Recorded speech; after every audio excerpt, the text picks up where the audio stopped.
ఓం శాంతి.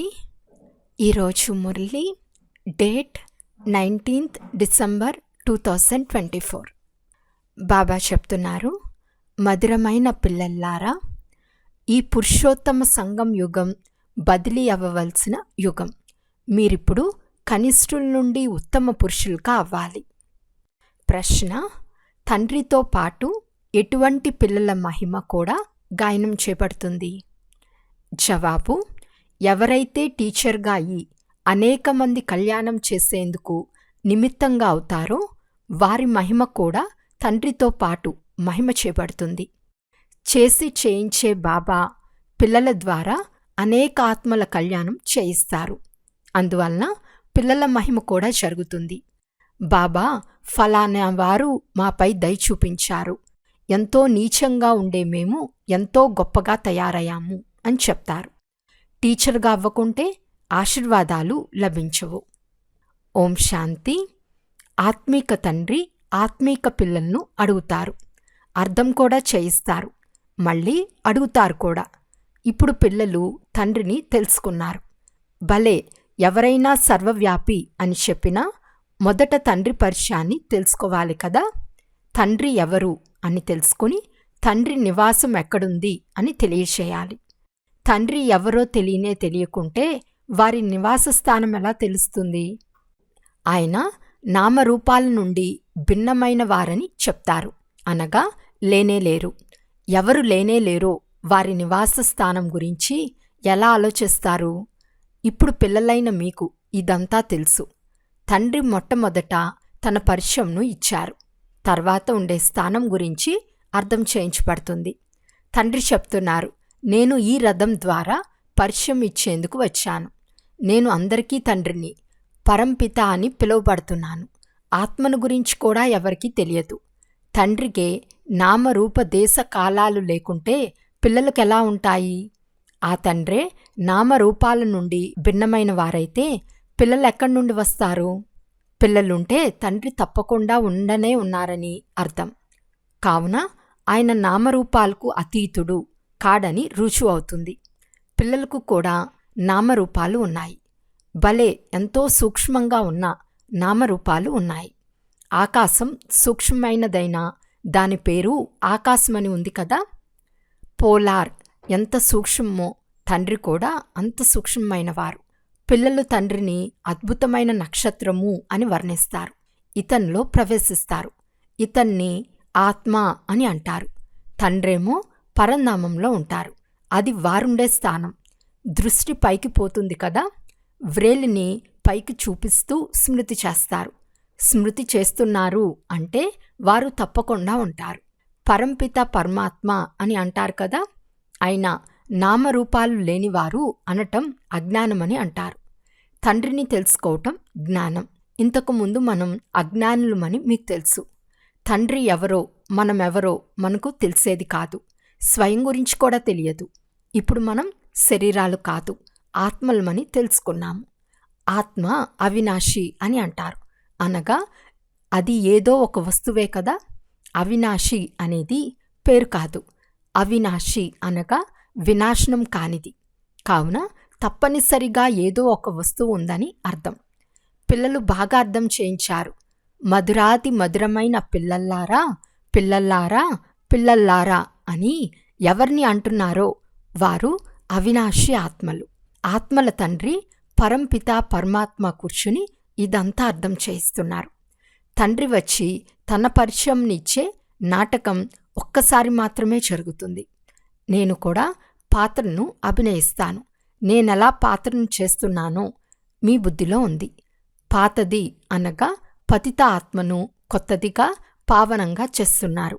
అప్పుడు సత్యుగంలో మీ శరీరాలు కూడా పావనంగా పుష్పం వలె ఉంటాయి. ఇదంతా బుద్ధిలో ఉంది కదా.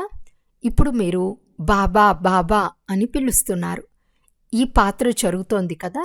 పిల్లలైన మనల్ని శాంతిధామంలోకి తీసుకెళ్లేందుకు బాబా వచ్చారని ఆత్మ చెప్తుంది. శాంతిధామము తర్వాత సుఖధామము ఉంటుంది. శాంతిధామం తర్వాత దుఃఖధామం ఉండదు. నూతన ప్రపంచంలో సుఖం ఉంటుందని చెప్పబడుతుంది. ఈ దేవీ దేవతలు చైతన్యమై ఎవరైనా మీ నివాసం ఎక్కడా అని వారిని అడిగితే మేము స్వర్గంలో ఉండేవారమని చెప్తారు. కానీ ఈ జడమూర్తులు చెప్పలేవు. ఇప్పుడు మీరు మేము వాస్తవంగా స్వర్గంలో దేవీ దేవతలుగా ఉండేవారము, 84 జన్మల చక్రంలో తిరిగి ఇప్పుడు ఈ సంగం యుగంలోకి వచ్చామని చెప్పగలరు. ఇది ట్రాన్స్ఫర్ అయ్యే పురుషోత్తమ సంగం యుగం. మనము చాలా ఉత్తమ పురుషులుగా అవుతాము.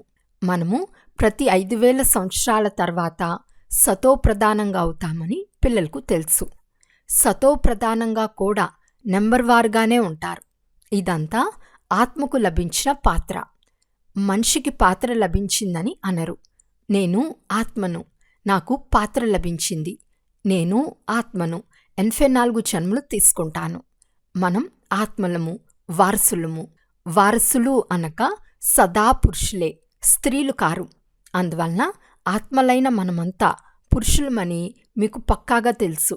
అందరికీ అనంతమైన తండ్రి నుండి వారసత్వం లభిస్తుంది. హద్దులోని లౌకిక తండ్రి ద్వారా కేవలం పుత్రులకే వారసత్వం లభిస్తుంది, ఆడపిల్లలకు లభించదు. ఆత్మ సదా స్త్రీగానే జన్మించదు. తండ్రి అర్థం చేస్తున్నారు, మీరు ఆత్మలు కొన్నిసార్లు పురుషుని శరీరాలు, కొన్నిసార్లు స్త్రీ శరీరాలు తీసుకుంటారు. ఈ సమయంలో మీరందరూ పురుషులు. ఆత్మలందరికీ ఒక్క తండ్రి ద్వారానే వారసత్వం లభిస్తుంది. అందరూ నా పిల్లలే. అందరి తండ్రి ఒక్కరే. తండ్రి కూడా చెప్తున్నారు, ఓ పిల్లల్లారా, ఆత్మలైన మీరంతా పురుషులే. నా ఆత్మీక పిల్లలు పాత్రను అభినయించేందుకు స్త్రీలు పురుషులు ఇరువురూ కావాలి. అప్పుడే మానవ సృష్టి వృద్ధి అవుతుంది. ఈ విషయాలను మీరు తప్ప ఎవ్వరూ అర్థం చేసుకోలేరు. మనమంతా సోదరులమే అని అంటారు, కానీ అసలైన అర్థం ఎవ్వరికీ తెలియదు. బాబా అనేక పర్యాయాలు మీ నుండి వారసత్వం తీసుకున్నామని ఇప్పుడు మీరంటారు. ఆత్మకు ఇది పక్కా అయిపోతుంది. ఆత్మలు, ఓ బాబా దయ చూపండి, ఇప్పుడు మీరు రండి, మేమంతా మేం పిల్లలు అవుతాము. దేహ సహితంగా దేహ సంబంధాలన్నీ వదిలి ఆత్మలైన మేము మిమ్మల్నే స్మృతి చేస్తాము అని తండ్రిని తప్పకుండా స్మృతి చేస్తాయి. తండ్రి అర్థం చేయిస్తున్నారు, స్వయాన్ని ఆత్మగా భావించి తండ్రి అయిన నన్ను స్మృతి చేయండి. తండ్రి నుండి మనం ఎలా వారసత్వం పొందుకుంటున్నామో, ప్రతి 5000 సంవత్సరాల తర్వాత మనం ఈ దేవతలుగా ఎలా అవుతామో ఇవన్నీ తెలుసుకోవాలి కదా. స్వర్గ వారసత్వం ఎవరి నుండి లభిస్తుందో ఇప్పుడే మీరు తెలుసుకున్నారు. తండ్రి స్వర్గవాసి కాదు, కానీ పిల్లలను స్వర్గవాసులుగా చేస్తారు. ఆయన మాత్రం నరకంలోనే వస్తారు. మీరు తండ్రిని పిలిచేది కూడా తమోప్రధానమైన నరకంలో ఉన్నప్పుడు మాత్రమే. ఇది తమోప్రధాన ప్రపంచం కదా. సతోప్రధాన ప్రపంచం 5000 సంవత్సరాల క్రితం ఉండేది.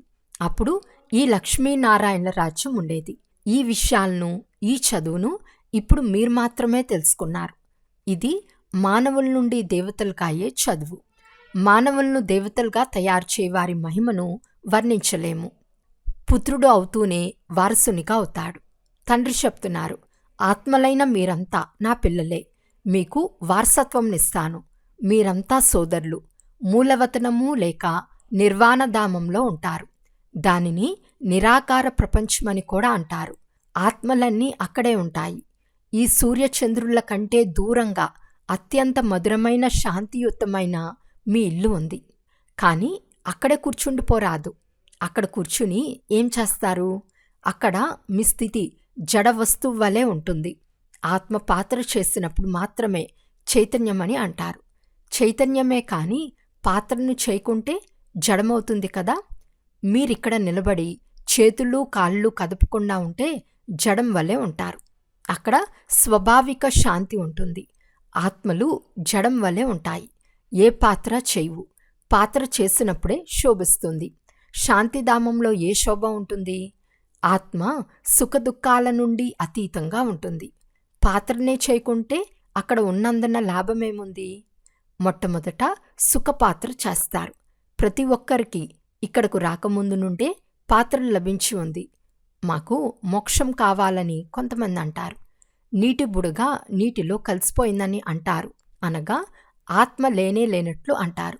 పాత్ర ఏది లేకుంటే జడం వలె ఉంటుంది. చైతన్యమైన జడంలా పడి ఉంటే లాభమేముంది?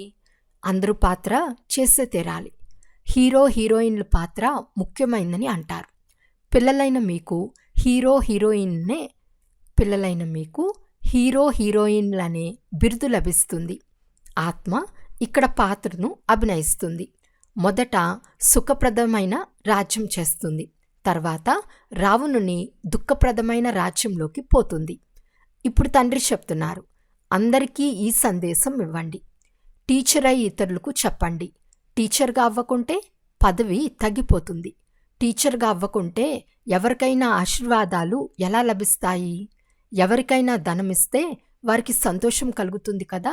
బీకేలు మాపై దయ చూపించారని అనుకుంటారు. ఎంతో నీచంగా ఉన్న మమ్మల్ని ఎంతో ఉన్నతంగా చేస్తారని అనుకుంటారు. నిజానికి ఒక్క తండ్రిని మాత్రమే మీరు మహిమ చేస్తారు. వాహ్ బాబా, మీరు నిజానికి ఒక్క తండ్రిని మాత్రమే మీరు మహిమ చేస్తారు. వాహ్ బాబా, మీరు ఈ పిల్లల ద్వారా మాకెంతో కళ్యాణం చేస్తున్నారు. ఎవరో ఒకరి ద్వారా జరుగుతుంది కదా. తండ్రి చేసి చేయించేవారు మీ ద్వారా చేయిస్తారు. మీ కళ్యాణం జరిగినందున ఇతరులకు నాటు వేస్తారు. ఎవరెంత సేవ చేస్తారో అంత ఉన్నత పదవి పొందుతారు. రాజులుగా అవ్వాలి అంటే ప్రజలను తయారు చేసుకోవాలి. మంచి నంబర్లో వచ్చేవారు కూడా రాజులుగా అవుతారు. మాల తయారవుతుంది కదా. మాలలో నా నంబర్ ఎంత ఉంటుంది అని స్వయాన్ని ప్రశ్నించుకోవాలి. ముఖ్యమైన వారు నవరత్నాలు కదా. మధ్యలో ఉండే వజ్రము రత్నాలుగా తయారు చేయు బాబా వజ్రాన్ని మధ్యలో ఉంచుతారు. మాలకు పైభాగంలో పుష్పం కూడా ఉంటుంది కదా.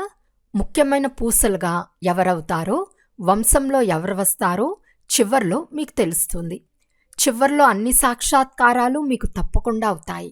శిక్షలు ఎలా అనుభవిస్తారో చూస్తారు. ప్రారంభంలో మీరు సూక్ష్మవతనంలో దివ్య దృష్టితో చూశారు. ఇది కూడా గుప్తమే. ఆత్మలు శిక్షలు ఎక్కడ అనుభవిస్తాయో కూడా చూస్తారు. ఇది కూడా డ్రామాలో పాత్రగా ఉంది. గర్భజైల్లో శిక్షలు అనుభవిస్తారు. గర్భజైల్లో యమధర్మరాజును చూచి ఇక బయటకు తీయమని ప్రాధేయపడతారు. జబ్బులు మొదలైన కష్టాలు కూడా కర్మలు లెక్కాచారమే కదా. ఇవన్నీ అర్థం చేసుకునే విషయాలు. తండ్రి తెలిపించేది తప్పకుండా సత్యమే కదా. ఇప్పుడు మీరు ధర్మయుక్తంగా అవుతున్నారు. తండ్రి నుండి చాలా శక్తిని తీసుకున్న వారిని ధర్మపరులు అని అంటారు. మీరు విశ్వానికి యజమానులుగా అవుతారు కదా. ఎంత గొప్ప శక్తి ఉంటుంది అక్కడ. గల్లాటాలు మాటే లేదు. శక్తి తక్కువగా ఉంటే ఎన్నో గల్లాటాలు జరుగుతాయి. పిల్లలైన మీకు నంబర్ వారుగా పురుషార్థం అనుసారంగా అర్ధకల్పానికి శక్తి లభిస్తుంది. ఒకే విధమైన శక్తి గాని ఒకే విధమైన పదవి గాని లభించదు. ఇది కూడా ముందే నిర్ణయించబడి ఉంది. డ్రామాలో అనాదిగా నిర్ణయించబడింది. కొంతమంది చివర్లో వస్తారు. 1-2 జన్మలు మాత్రమే తీసుకుని శరీరాన్ని వదిలేస్తారు. దీపావళిలో దోమలెలా రాత్రి జన్మించి ఉదయానికంతా చనిపోతాయో అలా త్వరగా మరణిస్తారు. ఆ దోమలెన్నో లెక్క పెట్టలేము, కానీ మనుషులను లెక్కిస్తారు. మొదట వచ్చే ఆత్మలు దీర్ఘాయువు కలిగి ఉంటారు. పిల్లలైన మీరు చాలా సంతోషంగా ఉండాలి. మనం దీర్ఘాయువు గలవారిగా అవుతాము. మీరు పూర్తి పాత్రను అభినయిస్తారు. మీరు పూర్తి పాత్రను ఎలా చేస్తారో తండ్రి మీకు మాత్రమే అర్థం చేయిస్తారు. చదువు అనుసారం పాత్ర అభినయించేందుకు వస్తారు. కొత్త ప్రపంచానికి వెళ్లేందుకే ఈ చదువు అనేక మార్లు మిమ్మల్ని చదివిస్తానని తండ్రి చెప్తున్నారు. చదువు అవినాశిగా అవుతుంది. అర్ధకల్పం మీకు ప్రాలబ్ధం లభిస్తుంది. ఆ వినాశీ చదువు ద్వారా సుఖం కూడా అల్పకాలం కొరకే లభిస్తుంది. ఇప్పుడు ఎవరైతే బ్యారిస్టర్గా అవుతారో వారు కల్పం తర్వాత కూడా బ్యారిస్టర్గానే అవుతారు. ఇప్పుడున్న పాత్రనే కల్పకల్పం అదే పాత్రను అభినయిస్తారు. ఎలాంటి తేడా ఉండదు. ప్రతి ఒక్కరూ వారి వారి పాత్ర అభినయిస్తూనే ఉంటారు. ఇదంతా ముందే తయారైన డ్రామా. పురుషార్థం గొప్పదా, ప్రాలబ్ధం గొప్పదా అని అడుగుతారు. పురుషార్థం చేయకుంటే ప్రాలబ్ధం లభించదు. ప్రపంచమంతటా ఏ కర్మలు జరుగుతున్నాయో అవన్నీ తయారైన డ్రామానే. ఆది నుండి అంతిమం వరకు మొదటనే ఆత్మలో నిర్ణయించబడి ఉంది. ఆత్మలో 84 జన్మల పాత్ర నిండి ఉంది. వజ్రంగానూ అవుతుంది, గవ్వగానూ అవుతుంది. ఈ విషయాలన్నీ మీరిప్పుడు మాత్రమే వింటున్నారు. పాఠశాలలో పాస్ అవ్వకుంటే బుద్ధిహీనులు అని అంటారు. ధారణ జరగదు. దీనిని వెరైటీ వృక్షమని అంటారు. వెరైటీ పోలికలు. ఈ వెరైటీ వృక్ష రహస్యాన్ని తండ్రి మాత్రమే వశదీకరిస్తున్నారు. కల్పవృక్షం గురించి కూడా అర్థం చేయిస్తారు. మర్రి చెట్టు ఉదాహరణ కూడా దీని కొరకే. దానికి చాలా శాఖోపశాఖలు ఉంటాయి. ఆత్మలు అవినాశి గాని శరీరం వినాశి అని పిల్లలకు తెలుసు. ఆత్మయే ధారణ చేస్తుంది. ఆత్మ 84 జన్మలు తీసుకుంటుంది. శరీరాలు మారిపోతూ ఉంటాయి. ఆత్మలేమో అవే. ఆత్మనే భిన్న భిన్న శరీరాలు ధరించి పాత్ర చేస్తుంది. ఇది కొత్త విషయం కదా. పిల్లలైన మీకు కూడా ఇప్పుడే ఈ జ్ఞానం లభించింది. కల్పకృతం కూడా ఇలాగే అర్థం చేసుకున్నారు. తండ్రి వచ్చేది భారతదేశంలోనే. మీరు అందరికీ సందేశం ఇస్తూ ఉంటారు. సందేశం లభించకుండా ఎవ్వరూ ఉండరు. సందేశాన్ని వినటం అందరికీ ఒక హక్కు. తర్వాత తండ్రి నుండి వారసత్వం కూడా తీసుకుంటారు. కొంచెమైనా వింటారు కదా. అందరూ తండ్రికి పిల్లలే కదా. నేను ఆత్మలైన మీకు తండ్రినని తండ్రి అర్థం చేయిస్తున్నారు. నా ద్వారా ఈ రచన సృష్టి ఆది మధ్యాంతాలను తెలుసుకున్నందున మీరు ఈ పదవిని పొందుతారు. మిగిలిన వారంతా ముక్తిధామానికి వెళ్ళిపోతారు. తండ్రి ఏమో అందరికీ సద్గతినిస్తారు. ఓహో బాబా, మీ లీల అని అంటారు. కానీ ఏ లీల? ఎలాంటి లీల? పాత ప్రపంచాన్ని పరివర్తన చేసే లీల. అది తెలియాలి కదా. తెలుసుకునేది మానవులే కదా. ఆ తండ్రి వచ్చి పిల్లలైన మీకు అన్ని విషయాలు అర్థం చేయిస్తున్నారు. ఆ తండ్రి జ్ఞానసాగర్లు. మిమ్మల్ని కూడా జ్ఞాన సంపన్నులుగా చేస్తారు. మీరు నెంబర్ వారుగా అవుతారు. స్కాలర్షిప్ తీసుకునే వారిని జ్ఞాన సంపన్నులు అని అంటారు. అచ్చా, మధురాతి మధురమైన అపురూపమైన పిల్లలకు మాతాపిత బాప్దాదాల ప్రియ స్మృతులు మరియు గుడ్ మార్నింగ్. ఆత్మీక పిల్లలకు ఆత్మీక తండ్రి నమస్తే. ఆత్మీక తండ్రికి ఆత్మీక పిల్లల యొక్క ప్రియ స్మృతులు మరియు నమస్తే నమస్తే నమస్తే. ధారణ కొరకు ముఖ్య సారం. ఫస్ట్ పాయింట్, సదా ఈ స్మృతిలో ఉండాలి. ఆత్మలైన మేమంతా పురుషులము. తండ్రి నుండి సంపూర్ణ వారసత్వం తీసుకోవాలి. మానవుల నుండి దేవతలయ్యే చదువును చదవాలి, చదివించాలి. సెకండ్ పాయింట్, ప్రపంచంలో జరిగే పాత్ర అంతా ముందే తయారైన డ్రామా. ఇందులో పురుషార్థం, ప్రాలబ్ధం రెండూ నిర్ణయించబడి ఉన్నాయి. పురుషార్థం చేయకుంటే ప్రాలబ్ధం లభించదు. ఈ విషయాన్ని బాగా అర్థం చేసుకోవాలి. వరదానము: ఏ సేవ అయినా సత్యమైన మనస్తో లేక లగ్నంతో చేసే సత్యమైన ఆత్మీక సేవాదారి భవ. ఏ సేవైనా సత్యమైన మనస్తో లగ్నంతో చేస్తే దానికి 100 మార్కులు లభిస్తాయి. సేవలో విసుగు, కోపం ఉండరాదు. ఎలాగోలా పని అయిపోవాలి అనే భావనతో సేవ చేయరాదు. చెడిపోయిన వారిని బాగు చేయటమే మీ సేవ. అందరికీ సుఖంనివ్వటం, ఆత్మలను యోగులుగా మరియు యోగులుగా చేయటం, అపకారులకు ఉపకారం చేయటం, సమయానికి ప్రతి ఒక్కరికి తోడును సహయోగంను ఇవ్వటం, ఇటువంటి సేవ చేయువారే సత్యమైన ఆత్మీక సేవాదారులు. స్లోగన్: పవిత్రతయే బ్రాహ్మణ జీవితంలో నవీనత. ఇదే జ్ఞానానికి పునాది. అచ్చా, ఓం శాంతి.